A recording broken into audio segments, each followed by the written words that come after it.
नमस्कार साथियों, कलाम परिवार में आप सभी का हार्दिक स्वागत है। साथियों, कलाम परिवार की तरफ से आरएस के लिए जो इंडियन पॉलिटी की जो कॉन्सेप्ट प्लस पीवाईक्यू सीरीज चल रही थी, उसी सीरीज में हम अपनी अगली क्लास लेकर उपस्थित हैं। पीछे की जो क्लासें हैं उनमें हम क्या पढ़ रहे थे साथियों, उसमें हम फंडामेंटल राइट्स का जो चैप्टर पढ़ रहे थे। इस फंडामेंटल राइट्स के चैप्टर में हमने आर्टिकल 12 से लेकर आर्टिकल 30 तक पढ़ लिए थे। अर्थात यहाँ तक के जो कॉन्स्टिट्यूशनल प्रोविजन है उनके बारे में हमने जानकारी प्राप्त कर ली थी। आज की जो हमारी क्लास है उस क्लास का जो ओरिएंटेशन होगा वो होगा आर्टिकल 31। जो आर्टिकल 31 में जो संपत्ति का अधिकार है, उस संपत्ति के अधिकार के बारे में जानकारी प्राप्त करने का प्रयास करेंगे, जिसमें हम ये देखेंगे कि जो संपत्ति का अधिकार है, संपत्ति के अधिकार का हमारा जो मूलभूत संविधान था, उस मूलभूत संविधान के अंदर इसका स्वरूप किस प्रकार का था। इसके अलावा वर्तमान समय में इसका स्वरूप किस प्रकार का है। इसके साथ में हम क्या देखने वाले हैं कि जो संपत्ति का अधिकार है, इस संपत्ति के अधिकार की जो परिवर्तित भूमिका है, अर्थात ये हुआ कि आज़ादी से लेके वर्तमान समय तक जो संपत्ति का अधिकार है, इसका स्वरूप किस प्रकार से बदला है, उसके बारे में भी जानेंगे। इस बदलती भी कहानी में, अर्थात जब संपत्ति के अधिकार की कहानी बदली, संपत्ति के अधिकार का स्वरूप बदला, तो उसमें संसद द्वारा कौन कौन से संशोधन किए गए और उन जो संशोधन किए गए उनको किस प्रकार से जो सर्वोच्च न्यायालय है उसमें चुनौती दी गई, और सर्वोच्च न्यायालय ने कौन कौन से महत्वपूर्ण जजमेंट दिए संपत्ति के अधिकार के संबंध में, उनके बारे में हम जानने वाले हैं। तो साथियों, अपनी क्लास प्रारंभ करते हैं। तो हेडिंग लिखा हुआ है साथियों, संपत्ति का अधिकार, राइट टू प्रॉपर्टी। अगर हमें राइट टू प्रॉपर्टी को पढ़ना है तो हम सबसे पहले तो यही जान लेते हैं कि ये संपत्ति शब्द का क्या तात्पर्य होता है। संपत्ति क्या है? संपत्ति क्या हो सकता है? आपके पास में जो पैसा है वो आपकी संपत्ति हो सकती है। आपके पास में अगर जमीन है वो आपकी संपत्ति हो सकती है। अगर आपके पास में गोल्ड है वो आपकी क्या हो सकती है? संपत्ति हो सकती है। अगर आपके पास में मकान है वो क्या हो सकती है? आपकी संपत्ति हो सकती है। आपका शरीर भी आपके लिए सबसे बड़ी संपत्ति हो सकती है। आपकी जो बुद्धि है वो भी आपके लिए क्या हो सकती है? सबसे बड़ी संपत्ति हो सकती है। इसके साथ में क्या हो सकती है? अगर आपके पास में किसी प्रकार की निजी कंपनी है, अगर आपके पास में किसी प्रकार का निजी बैंक है, तो वो क्या हो सकता है? आपके लिए संपत्ति हो सकती है। तो जो संपत्ति का स्वरूप है, उस संपत्ति के स्वरूप को हम चल एवं अचल संपत्ति के रूप में क्या कर सकते हैं साथियों? डिवाइड कर सकते हैं।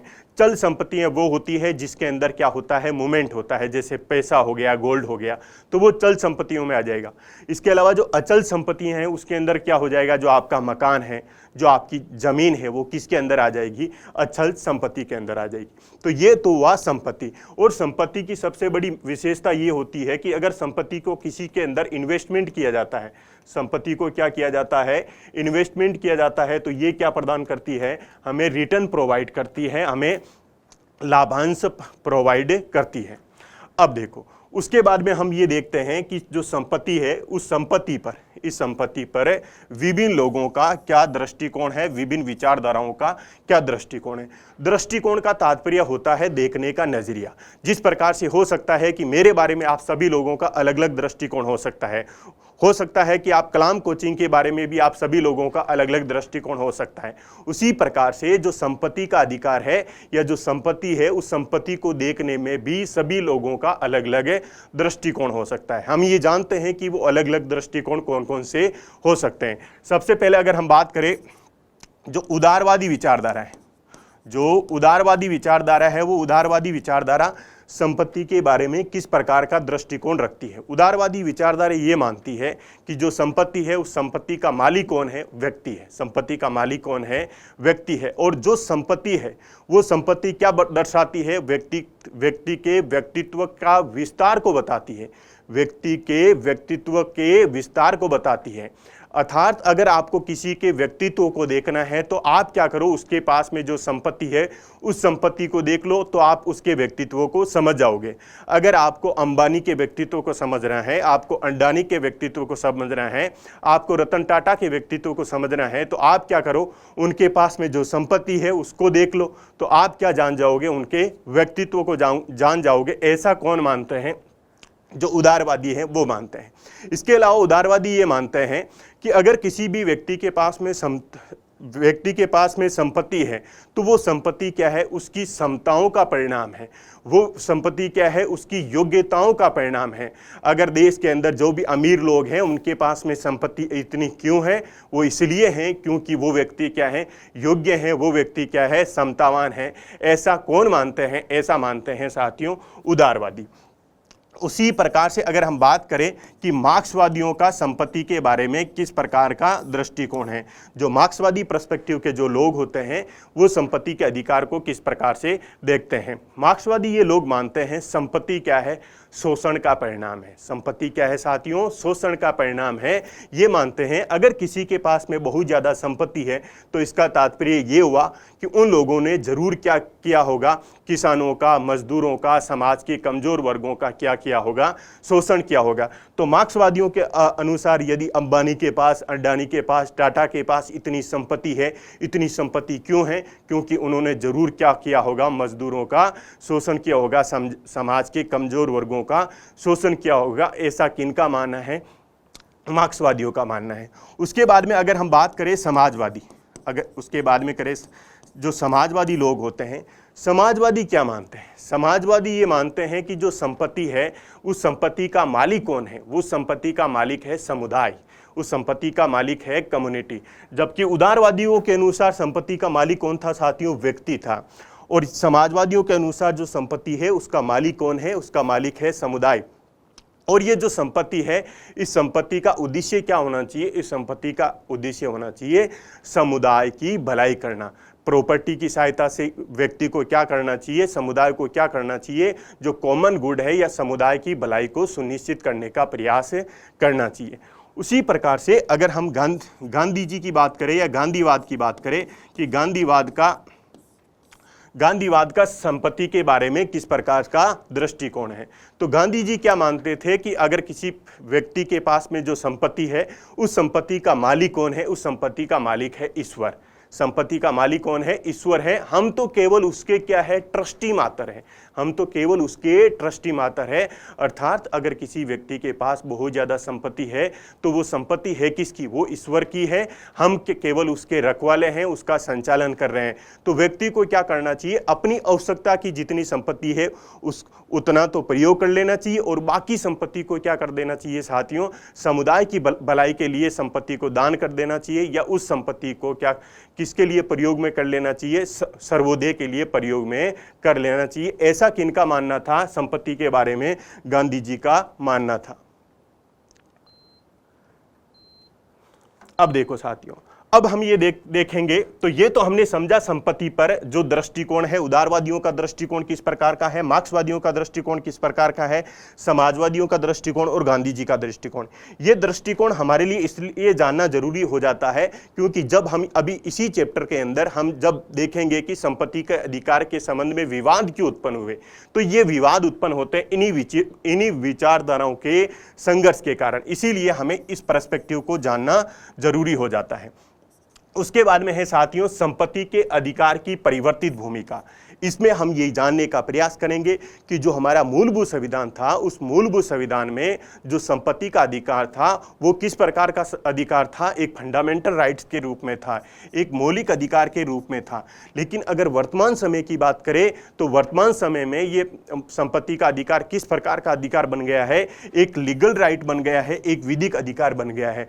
तो हम ये जानेंगे कि इस परिवर्तित यात्रा में, संपत्ति की इस परिवर्तित यात्रा के अंदर संसद द्वारा कौन कौन से संशोधन किए जाते हैं संपत्ति के अधिकार के संबंध में, और जो सर्वोच्च न्यायालय है उस सर्वोच्च न्यायालय द्वारा कौन कौन से महत्वपूर्ण निर्णय दिए जाते हैं उनके बारे में साथियों हम जानेंगे। उसके बाद में क्या है कि संपत्ति के अधिकार की परिवर्तित भूमिका के अध्ययन की आवश्यकता क्यों है।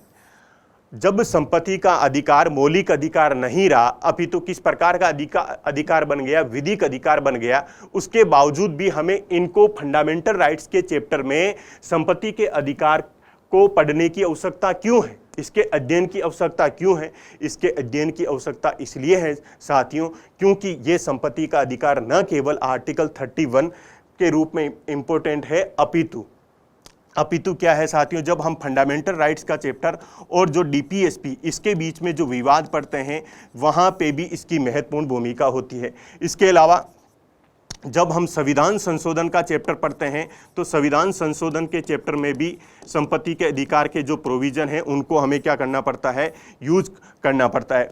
उसी प्रकार से अगर हम संविधान का जो मूलभूत ढांचा है, जो मूलभूत ढांचा है, उस मूलभूत ढांचे की जो विकास यात्रा को समझते हैं, उस विकास यात्रा को समझने के दौरान भी हमें इसको कॉन्टेक्स्ट के रूप में यूज लेना पड़ता है। इसके अलावा जब हम क्या देखते हैं, विधायिका एवं न्यायपालिका, विधायिका एवं न्यायपालिका के बीच में जब हम संघर्ष की कहानी को जानते हैं तभी भी हमें क्या करना पड़ता है, राइट टू प्रॉपर्टी को कॉन्टेक्स्ट के रूप में यूज करना पड़ता है। इसके अलावा हम जब लैंड रिफॉर्म के बारे में पढ़ते हैं, जब बैंकों का नेशनलाइजेशन के बारे में पढ़ते हैं, तब भी हमें क्या करना पड़ता है, जो संपत्ति का अधिकार है उसके जो प्रोविज़न है उनका प्रयोग करना पड़ता है। इसीलिए इसके बारे में जानना जरूरी हो जाता है। अब देखो साथियों, अब हम क्या जानते हैं, अब हम ये देखेंगे कि जो हमारा मूलभूत संविधान था उस मूलभूत संविधान में संपत्ति के अधिकार से संबंधित कौन कौन से प्रोविजन थे। जब हमारा मूलभूत संविधान 26 जनवरी 1950 को लागू किया गया, उस समय हमारा जो कॉन्स्टिट्यूशन था उस कॉन्स्टिट्यूशन में राइट टू प्रॉपर्टी, संपत्ति के अधिकार के संबंध में कौन कौन से संवैधानिक प्रावधान थे उसके बारे में हम जानते हैं। अब देखो, तो जो आर्टिकल 19 है, आर्टिकल 19 का जो क्लोज फर्स्ट है उसका जो सब क्लोज एफ है, इसमें क्या लिखा था, इसमें यह लिखा था कि सभी नागरिकों को संपत्ति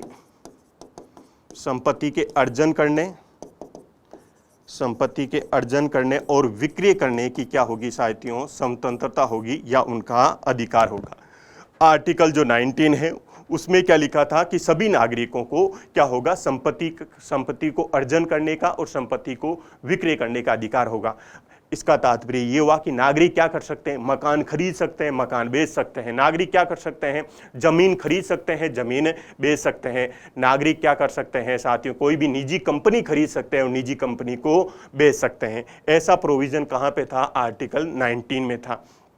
उसके अलावा जो आर्टिकल 31 है उसमें क्या संपत्ति के अधिकार के संबंध में प्रोविजन थे, उनको भी देखते हैं। इनमें जो क्लोज फर्स्ट है उस क्लोज फर्स्ट में ये लिखा था कि व्यक्तियों को जो संपत्ति का अधिकार है उस संपत्ति के अधिकार से विधि के प्राधिकार द्वारा ही वंचित किया जाएगा, अन्यथा नहीं। विधि के प्राधिकार से ही वंचित किया जाएगा, अन्यथा नहीं। ये तो लिखा था साथियों इसके आर्टिकल जो 31 है उसके क्लोज फर्स्ट में। और आर्टिकल 31 के क्लोज 2 में क्या लिखा था, इस क्लोज 2 में यह लिखा था कि राज्य क्या कर सकता है, राज्य पब्लिक पर्पज के लिए, राज्य सार्वजनिक हित के लिए संपत्ति का क्या कर सकता है, अधिग्रहण कर सकता है, एक्विजिशन कर सकता है। जब ये एक्विजिशन करेगा तो उसके बदले में राज्य क्या करेगा, मुआवजा प्रदान करेगा या कंपनसेशन देगा। अब देखो इन प्रोविजनों को समझते हैं।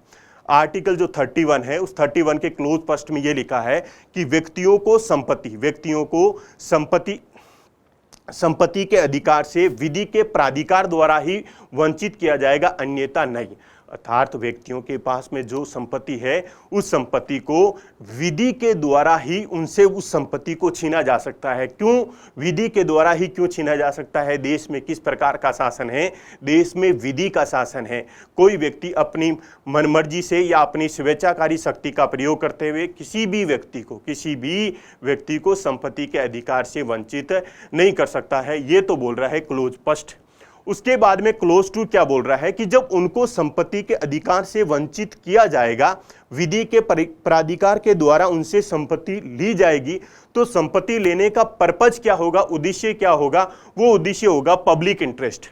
वो क्या उद्देश्य होगा, पब्लिक इंटरेस्ट के लिए उनसे संपत्ति ली जा सकती है, निजी हितों के लिए नहीं। पब्लिक इंटरेस्ट जैसे सरकार को क्या बनाना है, सरकार को सड़क बनाना है, सरकार को हॉस्पिटल बनाना है, सरकार को स्कूल बनाना है, तो उस कंडीशन में संपत्ति ली जा सकती है, निजी हित के लिए नहीं। अगर नेता लोगों को अपना कोई निजी आवास बनाना है तो उसके लिए संपत्ति नहीं ली जा सकती है। तो पहला तो यह है कि किस पर्पज के लिए ली जाएगी, पब्लिक इंटरेस्ट के लिए। किस पर्पज के लिए ली जाएगी साथियों, पब्लिक इंटरेस्ट के लिए ली जाएगी। लेकिन कंडीशन है, अगर संपत्ति ली जा रही है तो संपत्ति के बदले में उनको क्या करना होगा साथियों, मुआवजा देना होगा, कंपनसेशन प्रोवाइड करना पड़ेगा। जो कंपनसेशन है या जो क्षतिपूर्ति है, क्षतिपूर्ति में क्या होता है साथियों, अगर किसी से 10 करोड़ रुपए की जमीन ली गई है तो उसको 10 करोड़ का मुआवजा प्रदान करना पड़ेगा। क्षतिपूर्ति में यह होता है कि आपका जितना नुकसान हुआ है उतने नुकसान की राज्य द्वारा भरपाई की जाएगी।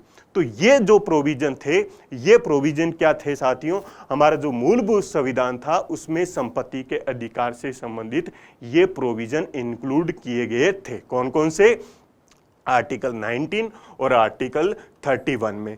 अब ये ध्यान में रखना है कि जो आर्टिकल 19 में जो था वो वहां पे ये अधिकार किनको प्राप्त था, नागरिकों को, जबकि जो आर्टिकल 31 है वहां पे क्या वर्ड यूज किया गया है, व्यक्ति वर्ड यूज किया गया है। अब देखते हैं, अब जब इस प्रकार के प्रोविजन थे हमारे कॉन्स्टिट्यूशन के अंदर, हमारे कॉन्स्टिट्यूशन में जो संपत्ति के अधिकार के प्रोविजन थे, तो फिर ये विवादों का कारण क्यों बना, संपत्ति का अधिकार विवादों का कारण क्यों बना, संपत्ति का अधिकार आजादी के बाद में विवादों का कारण क्यों बना, उसके पीछे का बैकग्राउंड क्या है, जो विवादों में कारण बनने के पीछे का बैकग्राउंड क्या है, उस बैकग्राउंड को जानने का प्रयास करते हैं। देखो साथियों, संपत्ति का अधिकार विवादों का कारण क्यों बना। अब देखो, जो भारतीय संविधान है उस भारतीय संविधान का जो भाग 4 है, उस भाग 4 में किससे संबंधित प्रोविजन है, डीपीएसपी से संबंधित प्रोविजन है। तो directive principle of state policies, तो राज्य के नीति निर्देशक तत्व हैं। और ये नीति निर्देशक तत्व है क्या है, ये नीति निर्देशक तत्व है शासन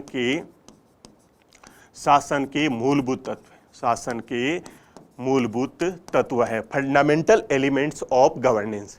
जो राज्य है भारत में, जो राज्य के अंदर आप कौन कौन शामिल है आप सभी को पता है, उस राज्य के जो शासन करेगा उस शासन के जो मूलभूत तत्व है, वो मूलभूत तत्व कहाँ पे उल्लेखित किए गए हैं, भाग 4 में उल्लेखित किए गए हैं।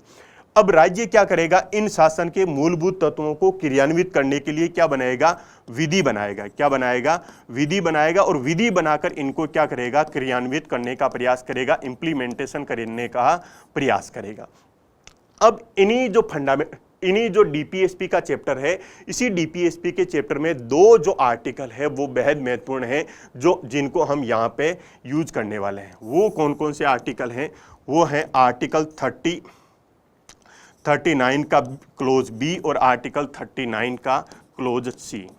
अब देखो इसमें क्या प्रोविजन लिखे हुए हैं, इसमें जो आर्टिकल 39 बी है इसके अंदर प्रोविजन ये लिखा है कि देश के जो भौतिक संसाधन हैं, देश के जो फिजिकल रिसोर्सेज है, इन संसाधनों का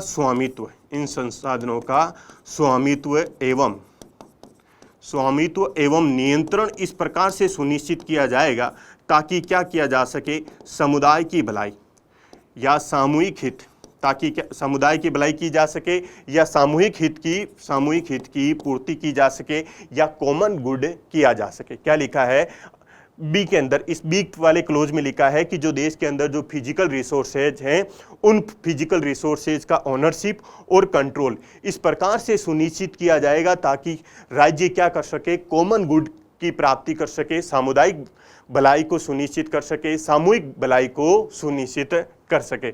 ये प्रोविजन तो बी वाले पार्ट में लिखा हुआ है। लेकिन सी में क्या लिखा है कि जो हमारे देश है उस देश की अर्थव्यवस्था का संचालन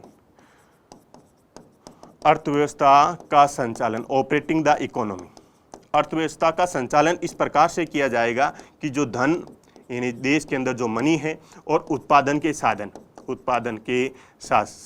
यानी मीन्स ऑफ प्रोडक्शन, ये क्या ना हो, लाभकारी हाथों में केंद्रित ना हो।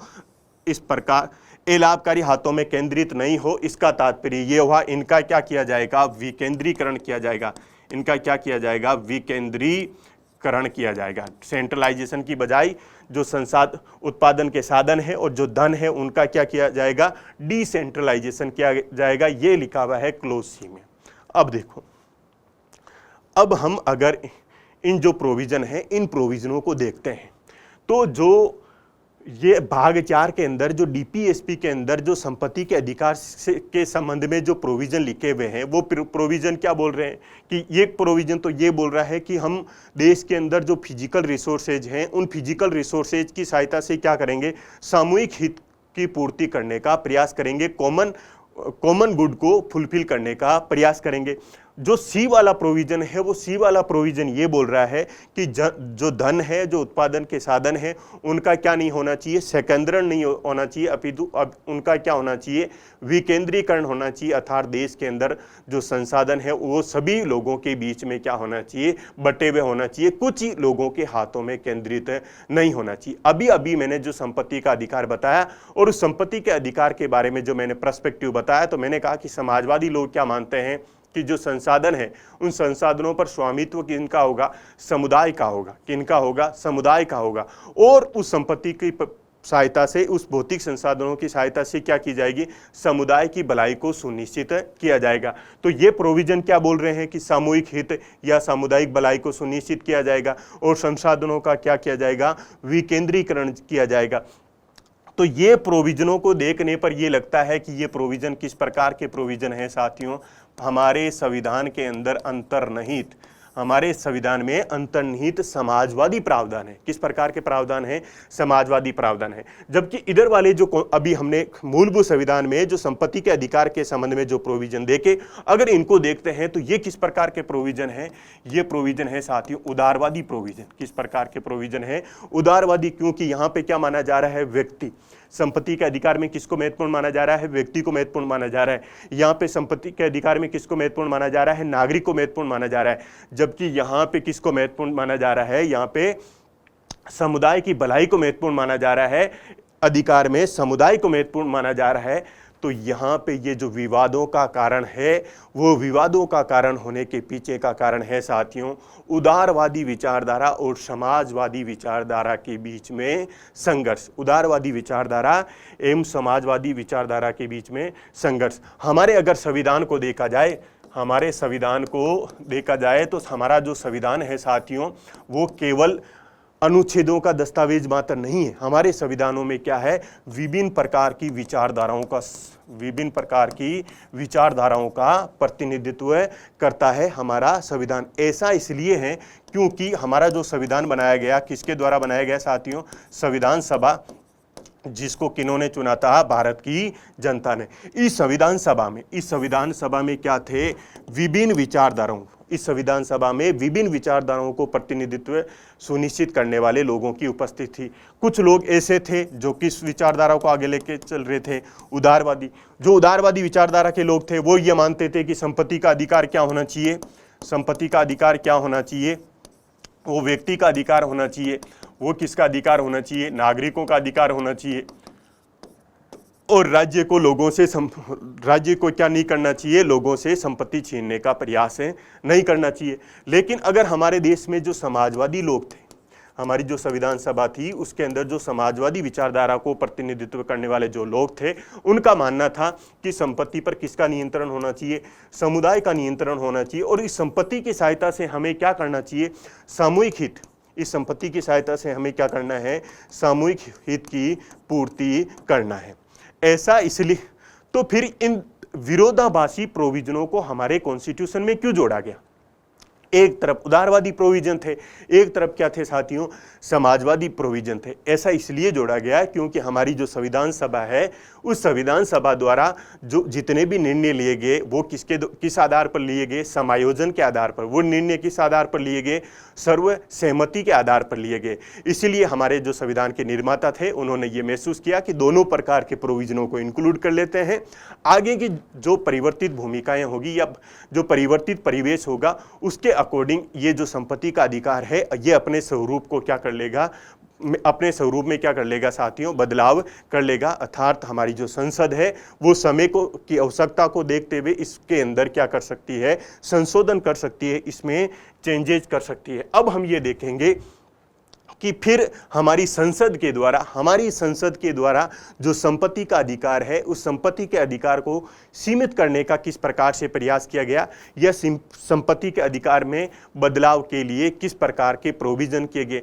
अब अगर संसद द्वारा संपत्ति के अधिकार को सीमित करने का प्रथम प्रयास, कौन सा प्रयास साथियों, प्रथम प्रयास। अब देखो संसद द्वारा, क्योंकि मौलिक अधिकारों में अगर किसी भी प्रकार का संशोधन करना है तो वो संशोधन किसके द्वारा किया जाता है, संसद के द्वारा।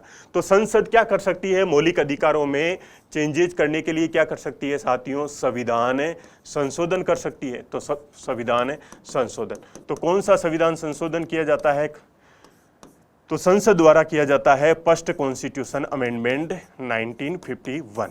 अब देखो इसकी सहायता से क्या प्रोविजन किया जाता है। इसकी सहायता से हमारा जो फंडामेंटल का राइट्स का जो चैप्टर है उसके अंदर 2 नए आर्टिकल इंक्लूड कर दिए जाते हैं, जोड़ दिए जाते हैं। आर्टिकल 31 का क्लोज ए, कैपिटल ए, और आर्टिकल 31 का क्लोज बी। अब देखो इनमें क्या जोड़ दिया जाता है।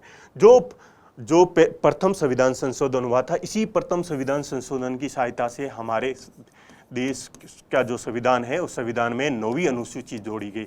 मूलभूत संविधान में कितनी अनुसूचियां थी, 8 अनुसूची थी, लेकिन जो 9th शेड्यूल है वो 9th शेड्यूल कौन से कॉन्स्टिट्यूशन अमेंडमेंट से जोड़ा गया, फर्स्ट कॉन्स्टिट्यूशन अमेंडमेंट से जोड़ी गई। अब देखो इनके अंदर इन्होंने क्या प्रोविजन जोड़े। देखो संपत्ति की बात चल रही है, तो संपत्ति महत्वपूर्ण संपत्ति कौन सी हो सकती है। महत्वपूर्ण संपत्ति को संसद द्वारा टारगेट किया गया। एक तो जो राज्यों की रियासतें थी उस रियासतों को टारगेट किया गया। उसके अलावा जमींदारों के पास में क्या थी साथियों, जमीन थी, तो जमीन को टारगेट किया गया। इसके अलावा जितने भी जो व्यावसायिक संस्थान हैं उनके पास में क्या थी, व्यावसायिक संस्थान या निजी कंपनियां थी, उसको टारगेट किया गया। इसके अलावा क्या थी साथियों, बड़े बड़े जो घराने थे उनके पास में क्या थी, जो खान थी, जिसके अंदर खनिज और खनिज तेल दोनों पर उनका क्या था, कंट्रोल था। तो संसद के द्वारा मुख्य रूप से इन पर टारगेट किया जाता है। अर्थात अगर आपके पास में मकान है, आपके पास सोना है, संसद ने अभी उसको टारगेट नहीं किया, संसद ने इनको इनके टारगेट करके इन्होंने क्या प्रोविजन जोड़े, इन्होंने ये प्रोविजन जोड़े संसद ने कि राज्यों के पास में जो रियासतें थी उन रियासतों पर एवं जमींदारों के पास में जो जमीनें थी उन जमीनों पर क्या कर लेगा, राज्य अपना स्वामित्व एवं नियंत्रण सुनिश्चित कर लेगा। राज्य क्या कर लेगा, इन दोनों पर अपना स्वामित्व कर लेगा और अपना नियंत्रण स्थापित कर लेगा। इसके अलावा जो व्यावसायिक संस्थान हैं, जो कॉमर्शियल इंस्टीट्यूशन थे या जो प्राइवेट कंपनियां थी, उनके बारे में क्या लिखा गया कि राज्य क्या करेगा, इस पे नियंत्रण करेगा। राज्य क्या करेगा, इन पर नियंत्रण करेगा। तो नियंत्रण किस प्रकार से कर सकता है, या तो उनके प्रबंधन में क्या कर सकता है, चेंजेस कर सकता है। राज्य क्या कर सकता है, उनसे मैनेजमेंट का अधिकार छीन सकता है, या राज्य क्या कर सकता है, उनके अंदर अपनी शेयरधारिता को बढ़ा सकता है, अपनी शेयर होल्डिंग को बढ़ा सकता है। इसके अलावा क्या प्रोविजन जोड़ेंगे कि जो खान है, अर्थात जितनी भी जो फैक्ट्रियाँ थी, जो खान थी, खान के अंदर कौन कौन सी हो सकती है, खनिज वाली हो सकती है और जो खनिज तेल वाली हो सकती है। तो इन पर क्या कर लिया जाएगा, इन पर राज्य अपना स्वामित्व स्थापित कर लेगा या कभी भी इन पर नियंत्रण कर लेगा। क्योंकि साथियों जो ब्रिटिश सरकार थी, ब्रिटिश सरकार के समय बहुत सारी जो खानें थी वो लोगों को क्या दी गई थी, लीज पर दी गई थी।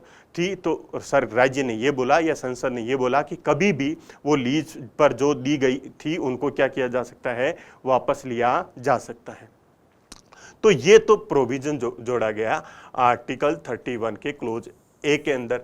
अब देखो बी के अंदर क्या प्रोविजन जोड़ा गया कि जो 9वीं अनुसूची है, 9th शेड्यूल को फर्स्ट कॉन्स्टिट्यूशन अमेंडमेंट से ही जोड़ा गया कि जो 9वीं अनुसूची है, इस 9वीं अनुसूची में, इसे 9वीं अनुसूची के अंदर किसी भी प्रकार की विधि को सम्मिलित कर लिया जाता है, किसी भी प्रकार की विधि को सम्मिलित कर लिया जाता है, तो वो विधि क्या होगी, वैध होगी। वो विधि क्या होगी, वैध होगी। वो विधि क्या होगी, संवैधानिक होगी। अब वो विधि वैध होगी, संवैधानिक होगी, इसका तात्पर्य ये हुआ कि न्यायपालिका उस विधि की जांच नहीं कर सकती है। न्यायपालिका क्या नहीं कर सकती है, उस विधि की जांच नहीं कर सकती है। क्या प्रोविजन लिखा गया कि यदि 9वीं अनुसूची के अंदर किसी भी विधि को रख दिया जाता है, संसद द्वारा या राज्यों की विधानमंडल द्वारा बनाए गए किसी भी कानून को रख दिया जाता है तो उस विधि की किसी भी प्रकार की जांच नहीं की जाएगी। अर्थात संसद ने उन विधियों को क्या प्रदान कर दी, वैधता प्रदान कर दी, उनको संवैधानिकता प्रदान कर दी। जबकि जो हमारा कॉन्स्टिट्यूशन है, उस कॉन्स्टिट्यूशन के अंदर जो आर्टिकल 13 का जो क्लोज 2 है, वो क्लोज 2 क्या बोल रहा था? क्लोज 2 ये बोल रहा था कि संसद द्वारा इस प्रकार की कोई विधियों का निर्माण नहीं किया जाएगा, या राज्य द्वारा इस प्रकार की कोई भी विधियों का निर्माण नहीं किया जाएगा जो क्या हो, हमारे मौलिक अधिकारों का उल्लंघन करती हो या हमारे मौलिक अधिकारों से असंगत हो। अगर संसद द्वारा ऐसी विधियों का निर्माण कर दिया जाता है तो उन विधियों को क्या कर दिया जाएगा? न्यायपालिका द्वारा असंवैधानिक करार दिया जाएगा या असंगत करार दिया जाएगा, या उन विधियों को क्या कर दिया जाएगा? रद्द कर दिया जाएगा। जबकि यहाँ पे तो क्या बोल रहा है, ये आर्टिकल क्या बोल रहा है कि न्यायपालिका उसकी जांच नहीं कर सकती है। तो इसका तात्पर्य ये हुआ कि इसकी सहायता से, इस 9 शेड्यूल की सहायता से संसद ने क्या किया साथियों? संसद ने जो न्यायपालिका की जो न्यायिक समीक्षा की जो शक्ति है, उस न्यायिक समीक्षा की शक्ति को कम करने का प्रयास किया। अब देखो, जब संसद क्या करेगी? संविधान में संशोधन करेगी। तो संसद अगर संविधान में संशोधन करेगी तो हो सकता है कि उस संशोधन को क्या किया जाए? न्यायालय में चुनौती दी जाए। तो अब हम देखते हैं कि सर्वोच्च न्यायालय में इसको किस प्रकार से चुनौती दी गई और सर्वोच्च न्यायालय ने उसके संबंध में किस प्रकार के महत्वपूर्ण निर्णय दिए, जो किससे जुड़े हुए थे? संपत्ति के अधिकार से जुड़े हुए थे।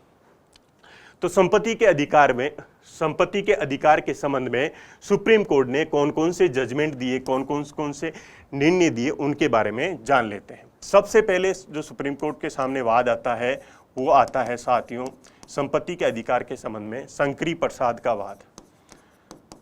शंकरी प्रसाद वर्सेज यूनियन ऑफ इंडिया यानी कि भारत सरकार। अब देखो, शंकरी प्रसाद कौन थे? शंकरी प्रसाद थे साथियों बिहार के। कहाँ के थे? बिहार के थे। जब भूमि सुधार कानून लाए गए थे बिहार के अंदर, जब भूमि सुधार कानून लाया गया और उस भूमि सुधार कानून को कहाँ पे इंक्लूड कर दिया गया? उसको 9 शेड्यूल के अंदर इंक्लूड कर दिया गया या 9वीं अनुसूची में डाल दिया गया। तो शंकरी प्रसाद की वहाँ पे क्या चली गई थी साथियों? जमीन चली गई थी। क्या चली गई थी? जमीन चली गई थी। तो वो अपने संपत्ति के अधिकार के लिए, किसके लिए? संपत्ति के अधिकार के लिए कहाँ पे पूछे? सर्वोच्च न्यायालय पूछे। और उसके बाद में सर्वोच्च न्यायालय द्वारा किस प्रकार के जजमेंट दिए जाते हैं, किस प्रकार के निर्णय दिए जाते हैं, वो देख लेते हैं। तो सर्वोच्च न्यायालय ने क्या कहा? सर्वोच्च न्यायालय ने कहा कि जो फर्स्ट कॉन्स्टिट्यूशन अमेंडमेंट है, वो क्या है? संवैधानिक है। वो क्या है? संवैधानिक है या वैध है? उसको क्या बता दिया साथियों? कॉन्स्टिट्यूशन बता दिया या लेजिटिमेट बता दिया। अब इसका तात्पर्य ये हुआ कि संसद द्वारा अगर न्यायपालिका ने इसको संवैधानिक बता दिया, इसको वैध बता दिया, इसका तात्पर्य ये हुआ कि संसद के द्वारा जो फंडामेंटल राइट्स के रूप में जो हमें संपत्ति का अधिकार मिला हुआ है, उस संपत्ति का अधिकार को क्या किया जा सकता है? सीमित किया जा सकता है। उसको क्या किया जा सकता है? सीमित किया जा सकता है। ऐसा किसने मान लिया? ऐसा सर्वोच्च न्यायालय ने भी स्वीकार कर लिया। लेकिन सर्वोच्च न्यायालय ने जो मुआवजा दिया जा रहा था उसके बारे में क्या किया साथियों? कठोर दृष्टिकोण अपनाना प्रारंभ किया। वो कौन से वाद में अपनाया? तो अगला वाद इसी से जुड़ा हुआ एक और है संपत्ति के अधिकार से, वो है बेला बनर्जी का वाद। बेला बनर्जी का वाद। अब देखो, बेला बनर्जी का वाद ये है 1951 का, ये है 1954 का। अब देखो साथियों, इसमें क्या होता है? जो बेला बनर्जी थे वो थे पश्चिम बंगाल के। कहाँ के थे साथियों? पश्चिम बंगाल के थे। अब पश्चिम बंगाल में क्या हुआ कि जब वर्तमान के बांग्लादेश से जो शरणार्थी भारत के अंदर आ रहे थे, उन शरणार्थियों को निवास के लिए क्या की जा रही थी? जमीन प्रदान की जा रही थी। तो उनको जब जमीन प्रदान की जा रही थी तो उसके लिए बेला बनर्जी की जमीन का क्या कर लिया गया था? अधिग्रहण कर लिया था। क्योंकि हमने अभी पढ़ा है आर्टिकल 13(1) का जो क्लोज 2 है वो ये बोलता है कि पब्लिक पर्पज के लिए राज्य क्या कर सकता है? संपत्ति का अधिग्रहण कर सकता है। तो यहाँ पे राज्य ने पब्लिक पर्पज के लिए संपत्ति का अधिग्रहण तो किया, लेकिन जो बेला बनर्जी है उनको जो मुआवजा दिया जा रहा था वो मुआवजा क्या नहीं दिया जा रहा था साथियों, उचित मुआवजा प्रदान नहीं किया जा रहा था, उचित मुआवजा प्रदान नहीं किया जा रहा था। इसका तात्पर्य ये हुआ कि अगर 10 लाख की ज़मीन थी तो उनको कितना मुआवजा दिया जा रहा था, 10,000 रुपये। 10 लाख की ज़मीन पर कितना मुआवजा दिया जा रहा था, 10,000 का मुआवजा दिया जा रहा था। तो फिर बेला बनर्जी कहाँ पे पूछे, ये भी सुप्रीम कोर्ट पूछे।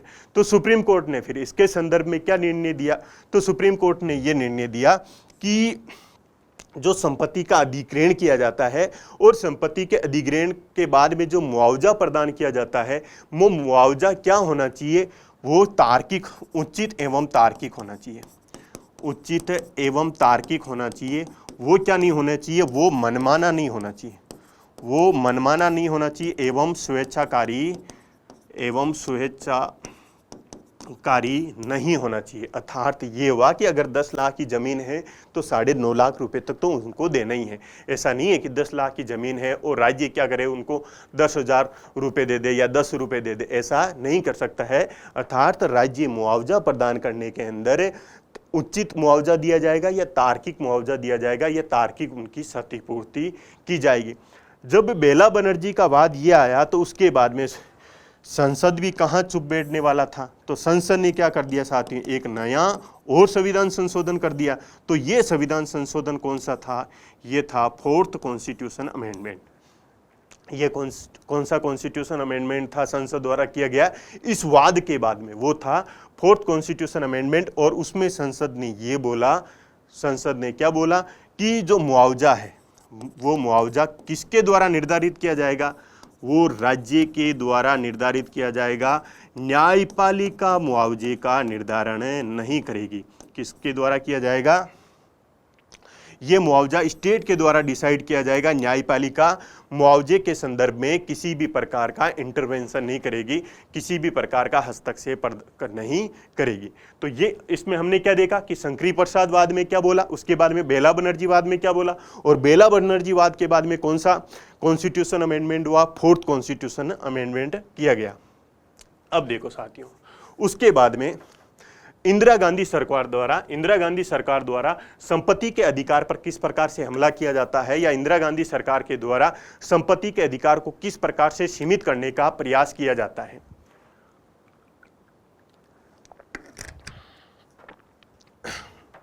अब देखो, जब नेहरू जी की मृत्यु के बाद में और जब शास्त्री जी की मृत्यु के बाद में जब भारत की प्रधानमंत्री बनती है इंदिरा गांधी, जब ये इंदिरा गांधी प्रधानमंत्री बनती है तब साथियों ये युवा थी। अब जब ये युवा थी तो इन्होंने क्या किया था, जो कांग्रेस पार्टी थी उस कांग्रेस पार्टी के अनेक जो वरिष्ठ जो लीडर थे उनको क्रॉस करके प्रधानमंत्री बनी थी। तो इनके सामने 2 चुनौतियां थी। 2 चुनौतियां ये थी कि एक तो किस प्रकार से पार्टी अपने आप को किस प्रकार से मजबूत करे, इसके अलावा देश की जनता के बीच में किस प्रकार से अपने आप को मजबूत किया जाए। तो इन्होंने क्या किया कि जनता के बीच में अपने आप को मजबूत लीडर बनाने के लिए या लोकप्रिय लीडर बनाने के लिए क्या किया, लोकप्रिय नीतियों को लेके आगे बढ़ी। अब देखो इन्होंने कौन कौन सी लोकप्रिय नीतियों को लेकर आगे बढ़ी। इसी संदर्भ में इन्होंने क्या किया, इन्होंने देखा कि भारत की भाई लोकतंत्र है, लोकतंत्र में किसका शासन होता है, बहुमत वर्ग का शासन होता है। और भारत में अगर बहुमत वर्ग की बात की जाए, बहुमत लोगों की बात की जाए तो वो जनता कैसी थी, गरीब थी। वो कैसी जनता थी, गरीब जनता थी। भारत के अंदर क्या थी उस समय क्या अभी भी बहुत ज़्यादा क्या थी साथियों, असमानता थी।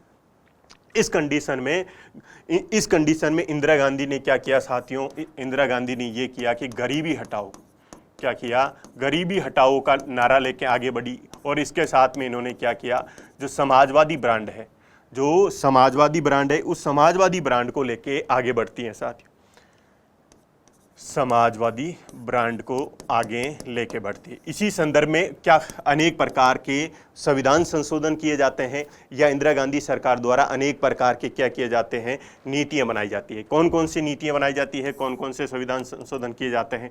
तो इंदिरा गांधी क्या बोला करती थी कि मैं बोलती हूं कि गरीबी हटाओ, जबकि विपक्ष वाले क्या बोलते हैं कि इंदिरा हटाओ। तो भाई लोगों आप ही बताइए कि हमें गरीबी हटाना है या इंदिरा को हटाना है। तो जनता क्या बोलती थी कि हमें किनको हटाना है, गरीबी को हटाना है।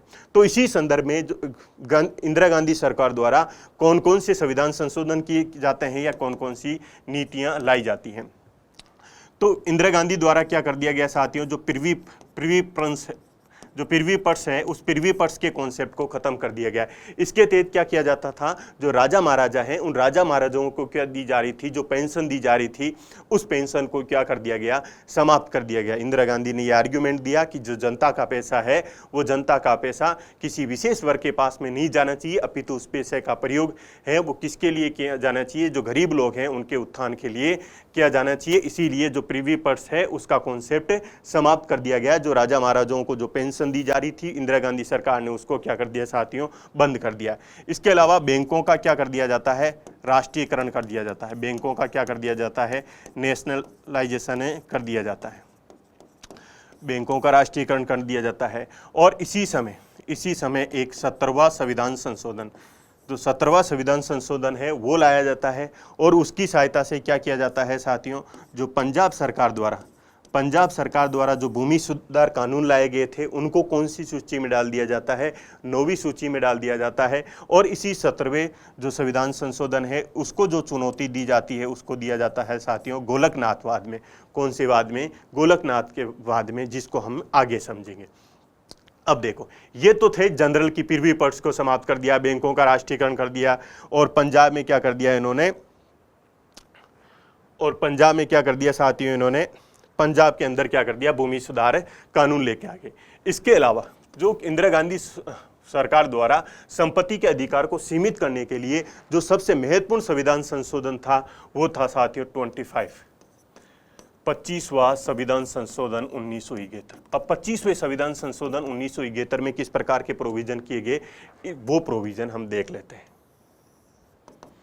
इसमें क्या प्रोविजन थे, एक तो देखो साथियों जो आर्टिकल 31 है उसका जो क्लोज 2 है, उस क्लोज 2 में हमने क्या पढ़ा, उसमें हमने पढ़ा था कि राज्य क्या कर सकता है, पब्लिक पर्पज के लिए, सार्वजनिक हित के लिए जो संपत्ति है उस संपत्ति का अधिग्रहण कर सकता है। लेकिन अधिग्रहण करने के बाद में वो क्या करेगा, मुआवजा प्रदान करेगा। तो इंदिरा गांधी सरकार ने क्या किया साथियों, उस मुआवजे शब्द को हटा दिया, जो मुआवजा शब्द था इसको हटा दिया और इसके स्थान पर क्या लिख दिया, राशि वर्ड लिख दिया गया, अर्थात अमाउंट शब्द लिख दिया गया।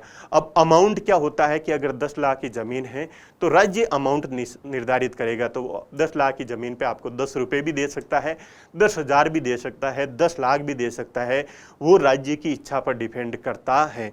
जबकि मुआवजे में क्या था कि आपको जितना नुकसान हो रहा था उतने नुकसान की भरपाई की जा रही थी। तो एक प्रोविजन तो ये किया। इसके अलावा क्या किया, जो आर्टिकल 31 है उसका क्लोज एक सी जोड़ा गया, और इस सी क्लोज में क्या बोला गया कि यदि आर्टिकल 39B और आर्टिकल 39C इनको इम्प्लीमेंटेशन करने के लिए अगर राज्य किसी प्रकार की विधियां बनाती है, किसी प्रकार के कानून बनाती है, तो क्या कर सकता है राज्य, क्या कर सकता है, जो आर्टिकल 14 है, आर्टिकल 19 है और आर्टिकल 21 है, इनका भी क्या कर सकता है, उल्लंघन कर सकता है। अर्थात 25वें संविधान संशोधन की सहायता से क्या किया गया, जो डीपीएसपी के ये 2 प्रोविजन हैं, जो डीपीएसपी के ये 2 प्रोविजन हैं, इनको जो फंडामेंटल राइट्स के ये जो 3 प्रोविजन हैं, इन पर क्या कर दी गई साथियों, प्राथमिकता प्रदान कर दी गई। क्या कर दी गई, प्राथमिकता प्रदान कर दी गई। तो संपत्ति का यहाँ पे जो अधिकार था, संपत्ति का जो यहाँ पे अधिकार था कि नागरिक क्या कर सकते हैं, संपत्ति अर्जित की भी कर सकते हैं और संपत्ति विक्रय भी कर सकते हैं। तो इन 2 आर्टिकलों को इम्प्लीमेंटेशन करने के लिए राज्य क्या कर सकता है, इन अधिकारों का उल्लंघन भी कर सकता है। इस प्रकार से जो 25वां संविधान संशोधन है, उस 25वें संविधान संशोधन की सहायता से जो हमारा संपत्ति का अधिकार है, उस संपत्ति के अधिकार को कहाँ पे भेज दिया गया साथियों, आईसीयू में भेज दिया गया। अर्थात वो लगभग समाप्त हो चुका था। हमारा जो संपत्ति का अधिकार है वो लगभग समाप्त हो चुका था। इसलिए समाप्त हो चुका था क्योंकि जो ये प्रोविजन थे वो किससे संबंधित थे साथियों, समाजवाद से संबंधित थे। और इसमें ये था कि समुदाय की भलाई के लिए, समुदाय की भलाई के लिए इस संपत्ति का क्या किया जा सकता है, अधिग्रहण किया जा सकता है। लोगों से संपत्ति क्या की जा सकती है, छीनी जा सकती है। तो ये किया गया इंदिरा गांधी सरकार द्वारा 25वां संविधान संशोधन 1971। उसके बाद में है संपत्ति के अधिकार की भाग 3 से समाप्ति। अब हम देखते हैं संपत्ति के अधिकार को किस प्रकार से हमारा जो भाग 3 है उस भाग 3 से निकाल के हमारे संविधान के भाग 12 में जोड़ दिया गया। और ये किसके द्वारा किया गया? ये किया गया साथियों जो जनता सरकार बनी, वो जनता सरकार 1977 में बनी, उसके द्वारा। तो 1977 में क्या होता है साथियों? जनता दल के नेतृत्व में मोरारजी भाई देसाई की सरकार बनती है। तो इनके द्वारा क्या किया जाता है? एक नया संविधान संशोधन लेके आते हैं। उस संविधान संशोधन का नाम होता है 44वां संविधान संशोधन 1978। इसमें क्या कर दिया गया? इसमें ये कर दिया गया कि जो संपत्ति का अधिकार है वो संपत्ति का अधिकार अब क्या नहीं रहेगा? फंडामेंटल राइट्स से नहीं रहेगा। अब फंडामेंटल राइट्स नहीं रहेगा, अपितु जो संपत्ति का अधिकार है उस संपत्ति के अधिकार को भाग 12 के अंदर जो आर्टिकल 300A है उसके अंदर इंक्लूड कर दिया गया। और इसके अंदर क्या प्रोविजन लिखा गया कि किसी भी व्यक्ति को संपत्ति के अधिकार से विधि के प्राधिकार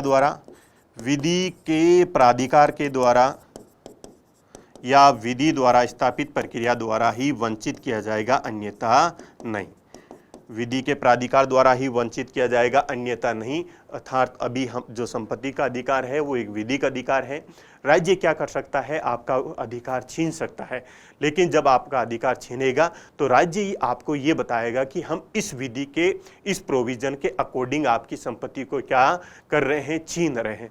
तो अब साथियों जो संपत्ति का अधिकार है वो विधिक अधिकार बन गया है, मौलिक अधिकार नहीं है। अर्थात ये अगर किसी भी व्यक्ति के संपत्ति को अधिकार को अब छीना जाता है, अब अगर किसी व्यक्ति के संपत्ति के अधिकार को छीना जाता है तो सबसे पहले वो कहाँ जाएगा? सबसे पहले वो लोअर कोर्ट जाएगा, फिर कहाँ पे जाएगा? फिर हाई कोर्ट जाएगा और फिर सुप्रीम कोर्ट जाएगा। लेकिन कोई समय में जब संपत्ति का अधिकार किस रूप में था? फंडामेंटल राइट्स के रूप में था। तो उस समय अगर किसी भी व्यक्ति के संपत्ति के अधिकार का उल्लंघन होता था तो सीधे कहाँ पे पहुंचते थे साथियों? सीधे सुप्रीम कोर्ट में पूछते थे। इसीलिए शंकरी प्रसाद वाद आया, और इसीलिए कौन सा वाद आया? बेला बनर्जी वाद आया, और इसीलिए कौन सा वाद आया साथियों? गोलकनाथ वाद आया। तो ये है वर्तमान समय में जो हमारा संपत्ति का अधिकार है। तो संपत्ति के अधिकार से जो सबसे महत्वपूर्ण क्वेश्चन पूछे जाते हैं वो यहीं से पूछे जाते हैं। बाकी की जो स्टोरी हमने जानी है, जो कहानी जानी है, वो हमने इसलिए जानी है कि बहुत सारे जो संविधान संशोधन है हमने वो पढ़ लिए हैं। इसके अलावा हमने ये पढ़ लिया है कि न्यायपालिका द्वारा कौन कौन से निर्णय इस संबंध में दिए गए हैं। तो अभी आपको ये याद रखना है, एक तो 44वां संविधान संशोधन 1978 द्वारा, उसके अलावा कि ये अभी कौन सा अधिकार है? विधिक अधिकार है। इसके अलावा क्या ये केवल व्यक्तियों को प्राप्त है या नागरिकों को प्राप्त है? तो ध्यान में रखना ये व्यक्तियों को प्राप्त है। अर्थात भारत के अलावा अगर कोई विदेशी मूल का व्यक्ति भी यहाँ पे किसी भी प्रकार का बिजनेस करता है तो उसको एक लीगल राइट के रूप में ये संपत्ति का अधिकार प्राप्त होगा। अब देखो, संपत्ति के अधिकार को भाग 3 से क्या कर दिया गया? समाप्त कर दिया गया, लेकिन कुछ अवशेष अभी भी भाग 3 में संपत्ति के अधिकार के पड़े हैं। वो कौन से भाग हैं वो देख लेते हैं। अब देखो, अभी तक हमने क्या क्या पढ़ा था?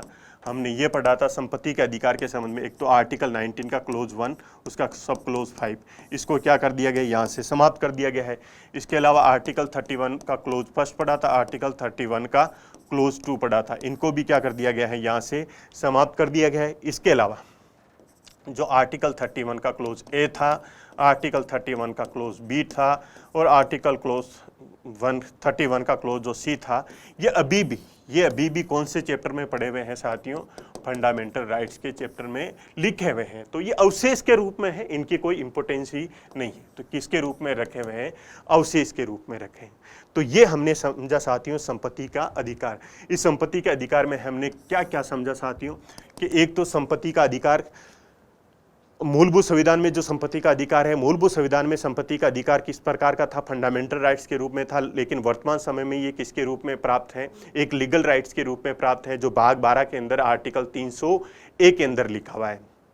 और वर्तमान समय में जो ये अधिकार है सभी व्यक्तियों को विधिक अधिकार के रूप में प्राप्त है। इसके अलावा इस कहानी के दौरान इस कहानी के दौरान हमने कौन कौन से संविधान संशोधन जाने। एक तो पहला संविधान संशोधन के बारे में हमने देखा, जिसकी सहायता से क्या प्रोविजन किए गए। उसके बाद में 4th कॉन्स्टिट्यूशन अमेंडमेंट के बारे में जाना। उसके अलावा जो 17 कॉन्स्टिट्यूशन अमेंडमेंट है उसके बारे में हमने जाना। इसके अलावा हमने 25 जो कॉन्स्टिट्यूशन अमेंडमेंट है उसके बारे में जाना। इसके अलावा जो 44 कॉन्स्टिट्यूशन अमेंडमेंट है उसके बारे में भी हमने जानकारी प्राप्त की। इसके अलावा हमने कौन कौन से वाद देखे, हमने ये देखा कि शंकरी प्रसाद का वाद क्या था। उसके अलावा हमने देखा कि जो बेला बनर्जी है, बेला बनर्जी का वाद क्या था। उसके अलावा गोलकनाथ वाद के अंदर क्या किया गया साथियों, जो 17वां संविधान संशोधन था उसको चुनौती दी गई थी। ये वाद देखे अब संपत्ति के अधिकार के संबंध में अगर कोई क्वेश्चन है तो उन क्वेश्चनों को भी देख लेते हैं। क्वेश्चन नंबर 1 क्या बोल रहा है साथियों। क्वेश्चन नंबर 1 कि भारत में संपत्ति के अधिकार की क्या स्थिति है। कि ये पूछा जा रहा है कि वर्तमान समय में जो भारत के संविधान है, उस भारत के संविधान में जो प्रॉपर्टी का राइट है उसका कॉन्स्टिट्यूशनल स्टेटस क्या है, उसकी संवैधानिक स्थिति क्या है। तो इसकी संवैधानिक स्थिति क्या है, अभी अभी हमने देखा कि 44वें संविधान संशोधन 1978 के द्वारा क्या किया गया है, फंडामेंटल राइट्स के रूप में इसको समाप्त कर दिया गया। अपितु किस रूप में है, अब ये लीगल राइट के रूप में है। और ये कहाँ पे लिखा है, संविधान के भाग 12 के आर्टिकल 300A में लिखा है। और इसमें ये लिखा है कि किसी भी व्यक्ति को जो संपत्ति का अधिकार है उस संपत्ति के अधिकार से विधि के प्राधिकार के बिना वंचित नहीं किया जाएगा। अब हम देखते हैं ऑप्शन में क्या लिखा है। ए ऑप्शन क्या बोल रहा है, ए ऑप्शन में ये लिखा है साथियों कि यह विधिक अधिकार है। ये कौन सा अधिकार है, लीगल राइट है। ये सही है। देखो अभी हमने देखा कि ये कौन सा राइट है, लीगल राइट है, जो केवल नागरिकों को प्राप्त है। केवल नागरिकों को प्राप्त नहीं है अपितु किसी भी व्यक्ति को, यथार्थ सभी व्यक्तियों को प्राप्त है। अगर भारत के अंदर कोई FDI लेके आ रहा है, फॉरेन डायरेक्ट इन्वेस्टमेंट लेके आ रहा है, तो उनके अधिकारों को भी क्या किया जाएगा, संरक्षण प्रदान किया जाएगा। उसके बाद में लिखा है कि यह विधिक अधिकार है, ये लीगल राइट है। ये बात सही है। जो किसी भी व्यक्ति को प्राप्त है, तो ये ऑप्शन क्या हो जाएगा साथियों, हमारा करेक्ट हो जाएगा। लेकिन अगले वाले भी हम चेक कर लेते हैं। ये मूल अधिकार है, ये फंडामेंटल राइट्स नहीं है। वर्तमान समय में संपत्ति का अधिकार फंडामेंटल राइट से नहीं है, जो केवल नागरिकों को प्राप्त है। नहीं, नागरिकों को नहीं प्राप्त है, ये तो सभी व्यक्तियों को प्राप्त है। ये ना तो मूल अधिकार है ना ही विधिक अधिकार है, ऐसा नहीं है। मूल अधिकार तो नहीं है, लेकिन किस प्रकार का अधिकार है, ये विधिक अधिकार है। तो ये हमारा जो क्वेश्चन था उसमें था कि भारत में संपत्ति के अधिकार की क्या स्थिति है। तो संपत्ति के अधिकार की क्या स्थिति है कि ये एक लीगल राइट है जो किसी भी व्यक्ति को प्राप्त है, और व्यक्तियों को इन संपत्ति के अधिकार से विधि द्वारा स्थापित प्रक्रिया या विधि के प्राधिकार यानी विधि की अथॉरिटी से ही वंचित किया जाएगा। क्वेश्चन नंबर 2 में क्या बोल रहे हैं साथियों कि निम्नलिखित कथनों को पढ़िए तथा सही विकल्प को चुनिए। 2 आपको कथन दे रखे हैं और उन कथन में से आपको क्या करना है, सही कथन बताना है। पहला कथन ये बोल रहे हैं कि 44वें संविधान संशोधन अधिनियम 1978 के द्वारा संपत्ति के अधिकार को मौलिक अधिकारों की सूची से हटा दिया गया। अभी हमने पढ़ा कि 44वें संविधान संशोधन 1978 के द्वारा जो संपत्ति का अधिकार था उसको मूल अधिकार से हटा दिया गया, और कौन सा अधिकार बना दिया गया, विधिक अधिकार बना दिया गया, लीगल राइट्स बना दिया गया। तो ये कथन क्या हो जाएगा साथियों, सही हो जाएगा। उसके बाद में कारण में क्या लिखा है या स्टेटमेंट 2 क्या बोल रहा है, संपत्ति के अधिकार को संविधान के भाग 12 के अंदर कौन से आर्टिकल के अंदर 300A के तहत विधिक अधिकार बना दिया गया है। ये ऑप्शन भी क्या है, करेक्ट है। तो इन क्वेश्चन की सहायता से डायरेक्ट रूप से आपको साथियों इंफॉर्मेशन प्रोवाइड की गई है।